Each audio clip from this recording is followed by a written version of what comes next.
Well, a warm welcome to today's talk. It's Friday evening and it's the 21st of May. Now, I've had a lot of questions about this black fungus disease that is cropping up in India. And it is a complication of COVID-19 and the treatment and management of COVID-19 combined with other comorbidities. And it's a very, very unpleasant disease indeed. So let's look at it, not in a huge amount of detail, but let's go through it so we get a handle for it. Now, plenty of reference for this is in the medical literature. This is actually Dr. Mobeen's video on it. He discusses the medicine of it in detail if you wanted to know about treatments and things like that. But the condition is called mucormycosis, otherwise known as black mould disease. Because it is literally a mould. It's a yeast infection, really, the same as you get yeast growing on top of and mould growing on top of your jam if you leave the lid open. Only this is growing on human tissues. So it's caused by this Mucor mould. Typically, it occurs about 2 weeks after someone's recovered from COVID-19. And very often, the first thing they complain of is a stuffy, bleeding nose. Now, what actually happens here is the infection goes into the sinuses, the facial sinuses. Now, you probably know if you've ever had sinusitis and these become inflamed, it's quite painful, especially if you bend down and then as they clear, you might kind of get green mucus from them.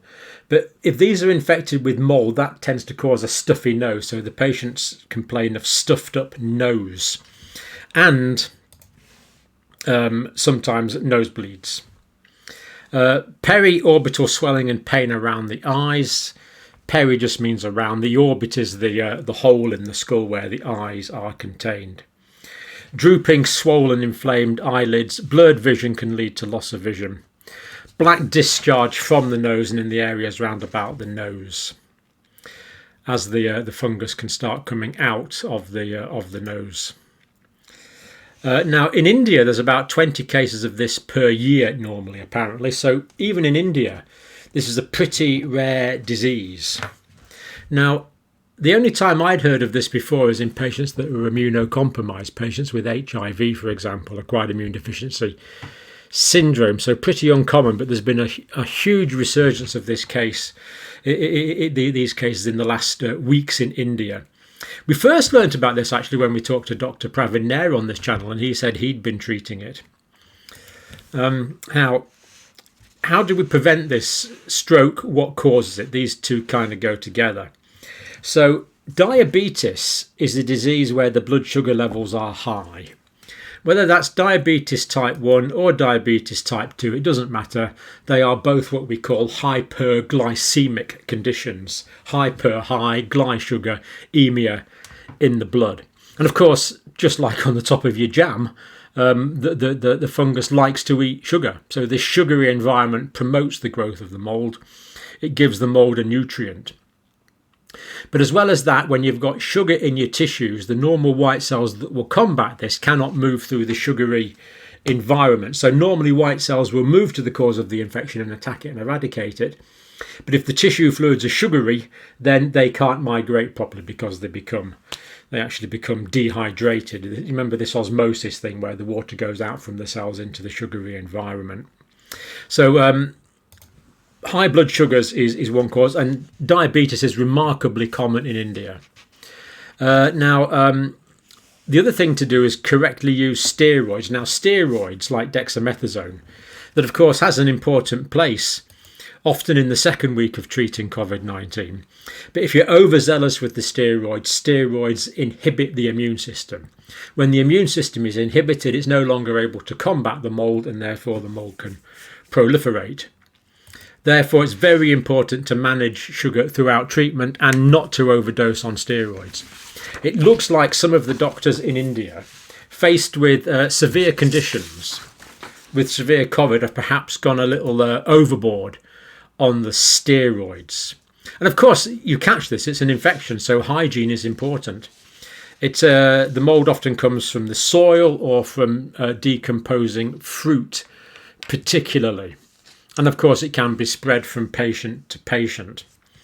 And also, there's the risk that it's spread via indwelling medical devices, such as a nasal cannula. or something like that. Now the problem with this mould is black mould, but the big problem with it is it kills the tissues. It actually kills the tissues. So if you imagine you have an area, let's imagine that's the blood vessel there. And of course blood vessels divide and they take blood to certain areas of tissue. So imagine that's a part of tissue there that's supplied with blood from this blood vessel. So the blood goes up there to that area of tissue and supplies that with blood. Now the thing with the mould is the mould grows in the walls of the blood vessels like that. And that will cause inflammation and it will block off the blood vessels and reduce the lumen of the blood vessels. Now when the blood vessels narrow, that means not enough blood is getting to this area because the blood vessel that's supplying that area is clogged up. That's called ischemia. Ischemia. And then if the blood supply goes altogether, that's called an infarct. Infarct, as in a myocardial infarction, where part of the heart is infarcted if you have a heart attack. And basically that means you get necrosis. And necrosis is just the medical word for dead tissue. So this tissue is killed. Like the sinuses, the tissue in the sinuses will be killed, and in the jaw and the mouth will be killed, and it can affect the eyes. The tissue in the eyes will start dying. Can get into the brain as well. What happens is at the bottom, at the top of your nose, between the top of your nose and the bottom of your brain, there's a plate called the cribriform plate, and it's actually got little holes in it like that. And those holes are important because that's where the nasal nerves run to the brain. But of course the infection can get through there. And the infection can also get to the lungs and it kills the tissue. And if the tissue is dead, it will become infected and the surgeons in India have to remove it. Quite disfiguring, extensive facial surgery very often. And often these patients are presenting late, and if you don't remove the dead tissue, then the patient's likely to die. Even with reasonably good treatment, the death rate is 50% because it's killing tissues. It's a necrotizing disease. That's why it's such a problem. And necrotic tissue, the only way to get rid of it is to resect it. And of course, if you've no surgeon to do that, you probably wouldn't make it. Antifungal injections are quite expensive. There is a prophylactic treatment that you can look at on Dr. Mobean's channel, which is quite interesting, but very expensive to treat, and it might need administered for up to 8 weeks, plus all the supportive treatment, plus the surgery. And of course, in the villages, the medical facilities to do this simply are not there, so these patients would not survive, unfortunately. So it's a complication of the immunocompromise caused by the diabetes and the high blood sugar levels and the steroids, and possibly something to do with the virus as well. It's kind of a triple whammy, because this Indian doctor says the strain of the virus appears to be virulent, sending blood sugar levels soaring to very high levels. Now, to be fair, any viral infection will do this. In fact, any bacterial infection will do this. So anyone with diabetes, if they have a viral or bacterial infection, often the sugars go through the roof. They go really high. In fact, even people without diabetes, if they have infections, can get high blood sugar as well. In fact, that's one of the ways we diagnose sepsis, in fact, looking at high blood sugar levels in patients that aren't diabetic. So, but anyway, that's the view of an Indian doctor, so we'll accept it. And strangely, the fungal infection is affecting a lot of young people, which is nasty to hear. Now, it's a notifiable disease under the India Epidemics Act. So when doctors see it, they have to report it. And there's been thousands of cases. So Rajasthan, Gujarat, Telangana states declared black fungus epidemics. There seems to be a huge amount of this. And given the amount of surgical care these patients require, you really got to wonder if there's enough specialist surgeons to do this work, and very expensive work. And it really is quite an extra problem that Indian people could do without, as well as the COVID, as well as the cyclones, as well as everything else. So Maharashtra, 2,000 confirmed cases. That means that's the minimum, 2,000 plus confirmed cases. Gujarat, 1,200, hundreds in hospital. New Delhi hospitals, 200 people actually in New Delhi hospitals with it, dozens on the waiting list. But of course, if you don't get treated quick, it'll be too late, and it's a fatal condition. So that's what it is. It's a black fungus or black mould disease, mucormycosis. It's an what we call an opportunistic infection. So normally, like if I was exposed to it now, I would not expect to get the infection. But if you're immunocompromised, the infection seizes the opportunity, and there is this outbreak. And because there's like an epidemic of it, you've got to wonder if it's going from patient to patient as well. But I'm sure the Indian authorities have thought of that. So it's pretty bad news. And it really shows the importance of getting good medical treatment.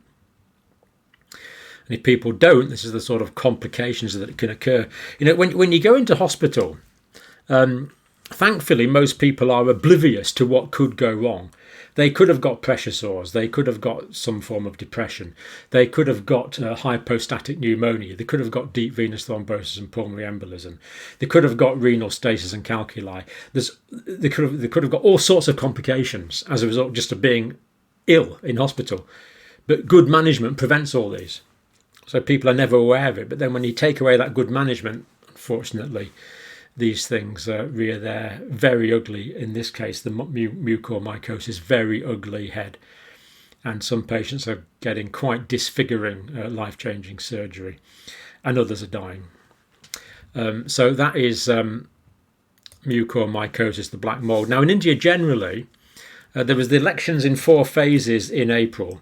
And in Uttar Pradesh, remember Uttar Pradesh has got 220 million people in it. It's like a nation in its own right. Primary Teachers Association has reported that 300,000 teachers were on election duty in the 4 phases in April, and that 1,621 of their members have died from COVID-19 as a result of being ordered to take part in election duties. The union opposed it, individuals didn't want to go, but they had to, presumably on pain of losing their job. The Uttar Pradesh government says there's been 3 deaths in teachers. So the teachers' union says 1,621 members have died. Uttar Pradesh government says 3 people have died. I'll leave you to take your pick. Now, I've had a lot of requests to look at South America and Argentina. So let's do that briefly now. Now, this is the position at the moment. So here we have the cases in the United States, Canada, and then we've got quite a few South American countries, Chile, Brazil, Colombia, all about the same number of cases. But Argentina, unfortunately, the growth is very extensive in cases indeed. And when we look at COVID-19 vaccine doses administered per 1,000 people, well, it speaks for itself, doesn't it? That's Argentina. That's the United States. So nowhere near where it needs to be on vaccination. When we look at the testing, that's the testing in Argentina, that's the testing in the United States. And unfortunately, this means that the cases are gross underestimates. There are more cases than that because of the lack of testing in Argentina. And this is now being reflected in deaths, which is there. So Argentina death rate really getting quite high now. So the pandemic really is as if it's just like it's going around the world picking off countries, India, Nepal, Argentina. Very often, well, always poorer people. Pretty well always poor people. Poorer countries coming off worse. So Argentina, population 45 million. Decades of corrupt, appalling government, of course. To be fair, I don't know what the government's like now in Argentina, but they've had military governments and all sorts of problems over the decades in Argentina. Just to give you an idea, gross domestic product is under $10,000 per person. And in the States at the moment, it seems to be about $55,000 per person. So a relatively poor country. Strict lockdown is going to be starting this weekend. For the rest of the month, there's about 36,000 cases officially diagnosed today. But of course, we looked at how low the testing was. And that means that these figures are clearly underestimates because of the low amounts of testing being done. But these are officially diagnosed cases on testing. deaths up to about 750 deaths per day. President of Argentina himself tested positive. Says, we are living in the worst moment since the pandemic began. We are seeing the highest numbers of cases and deaths. Vaccine first doses only 18% of the population. Nothing like enough. So unfortunately, over the next few weeks in Argentina, simple fact of the matter is there's going to be a lot more human pain, suffering and death in Argentina, as we've just seen in, well, we're still seeing in India and Nepal and many other countries. Really need to get these vaccines out. Talking of which, coincidentally, Pfizer likely to be effective against India variant. This is a report from this gentleman here who's in charge of Pfizer. 75% effectiveness against the South Africa variant, which is good. We were worried about the South Africa variant and immune escape, but looking fairly good. Not as good as the original data, of course, but looking fairly good. And as we understand it, offering higher levels of protection against severe disease and hospitalisation, and higher levels still against death. So even though people might get it, they're probably going to get it for a shorter period of time. They'll get it less severely in all probability. They could get it asymptomatically and they'll probably get less clinical features. As we saw from the UK data lately, less likely to get hospitalised, less likely to die. So my initial concerns about the India variant and the effectiveness of the vaccines are now greatly reduced. It's looking like the Pfizer vaccine, for which we have data for, and I strongly suspect the other vaccines as well, are going to be efficacious and stop people getting severely ill with the South African or the India variant. Never a guarantee, but massively less than they would unvaccinated.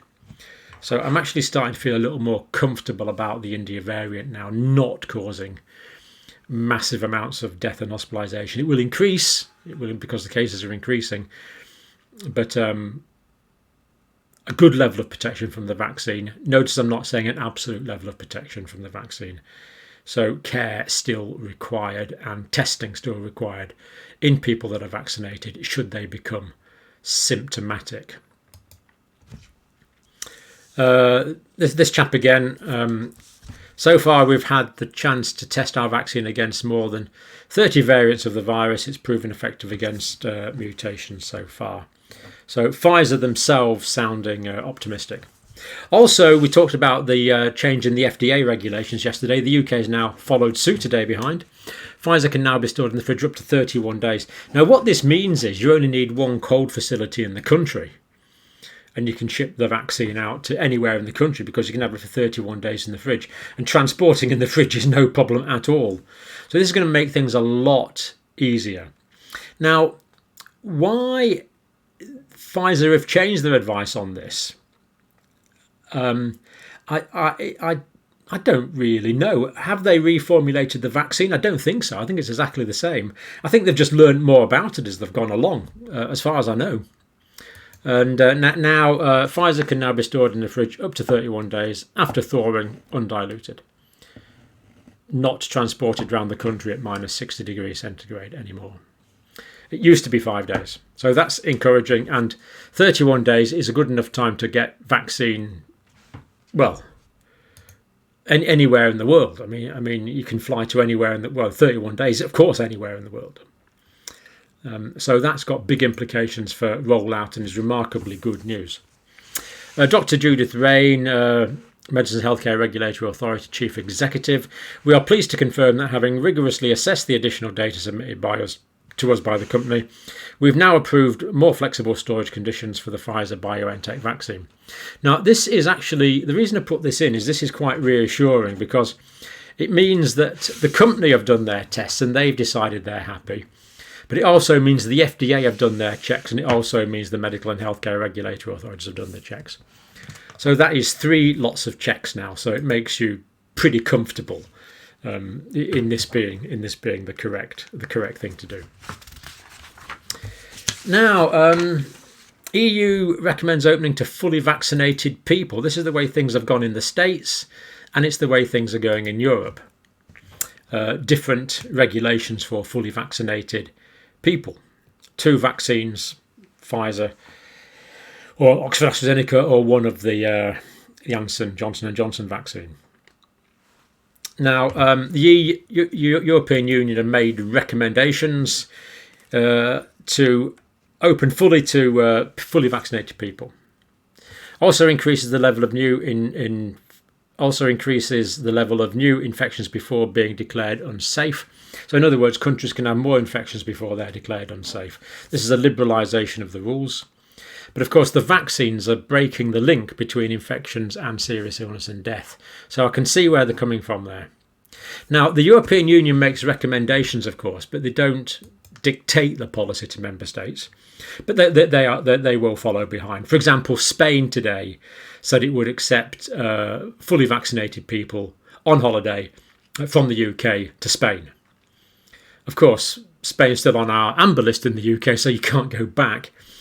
Perhaps what they should do is put the some of the islands onto the green list, because like in the Balearic Islands and what do you call those ones further south, those islands in the Atlantic, as far as I know, they've got very low rates. So Spain's a big country, so they might divide it up. Spain very keen to go on to the Canaries. That's what I was trying to Canary Islands. But Spain very keen to go onto the green list, so we will see. But I can see where they're coming from. It does seem to make sense. So countries won't be declared unsafe from 20 up to 75 infections per 2 weeks per 100,000 of the population. And again, the infections, of course, are less severe because of the uncoupling with the vaccination. So I can see where they're coming from on this. It's got to be an EU-approved vaccine, which makes sense. Of course, the UK ones are European-approved, as indeed are the American ones. So people from America could go to Europe as well. There's going to be an emergency break to suspend arrivals from non-EU countries if there's a sudden appearance of a new variant. Now, I wish we'd had an emergency break in the UK to keep the India variant out, but we didn't, and it's here. But good that they're having an emergency break there. So if there's a variant they're worried about, they can just say, that's it, emergency break, stop the flights. Accept third country vaccination certificates for EU-approved vaccines. Interesting. So implicit in that is they're going to want certification of 2 doses of vaccine or 1 dose of Johnson & Johnson vaccine. The approved vaccines, BioNTech, Pfizer, Moderna, AstraZeneca, Johnson & Johnson, currently approved by the European Medicines Agency. So there you go. Europe is starting to open up, and of course places like Spain are so dependent on tourism, they're really quite desperate to get it. So that means if you want to go from the UK to Europe, you'll have to have evidence of your vaccination status. Denmark have introduced something called a Corona Pass. This is interesting. For vaccinated people, or people that are immune, or people that have tested positive within 72 hours, PCR testing. Now, Denmark is not that vaccinated actually, but some venues now want this certification, and of course more and more people get vaccinated. That's going to be easier and easier to get Corona Pass. At the moment, you can get a PCR test. In Denmark, they're testing huge amounts of people. 8% of the population is tested per day. That's quite immense. I mean, Denmark leading the world on testing there. Quite expensive, but the Danish government think that it's better to pay the money on the testing to allow opening up of the economy. So 6th of May, for example, indoor gyms, fine as long as you're vaccinated, immune, or tested positive in the last 72 hours. Denmark's Camilla from Denmark's Council for Data Ethics. Different versions of the app. So it is an app. It's on your phone. One will not even show your name. It will not show your date of birth. It will only show a green light that you have actually had the access to the venue, and that will depend on these. So there is going to be an app.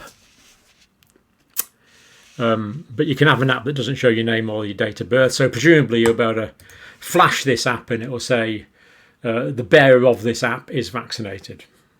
And it won't give you name or anything. So that, yeah, they're taking into account data protection things. Last thing, WHO China.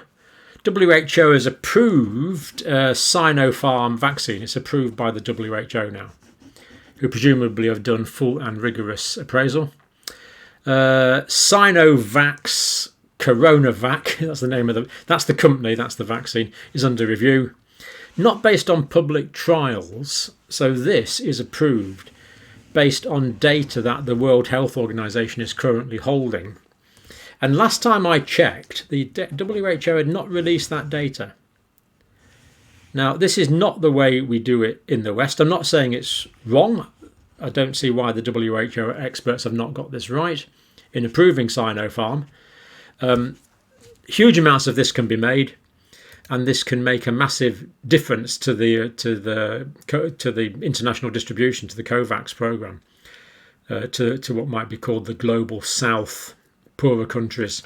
So it's a very important step because, of course, the Indians, who make huge amounts, have banned exports until at least October of their vaccine. Understandably, they need to vaccinate their own population. So we just want the data, WHO. We believe you've done this one correctly, but why not? Maybe it has been made available to her, but I couldn't find it.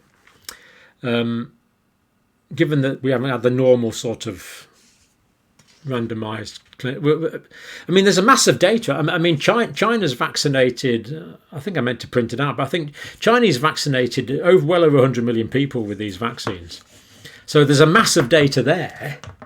There's a massive data there, and that data will be demonstrating efficacy, I feel sure. But why not publish it? You could argue that it's better than a clinical trial. It's more like post-release surveillance. It's more like pharmacovigilance, and it deals with tens of millions of people as opposed to a few thousand people in a trial. But it would be good to have the transparency on that. So that is us for today. I don't think that's all I wanted to say today. I'll probably think of something as soon as I turn this off, but in the meantime, thank you for watching.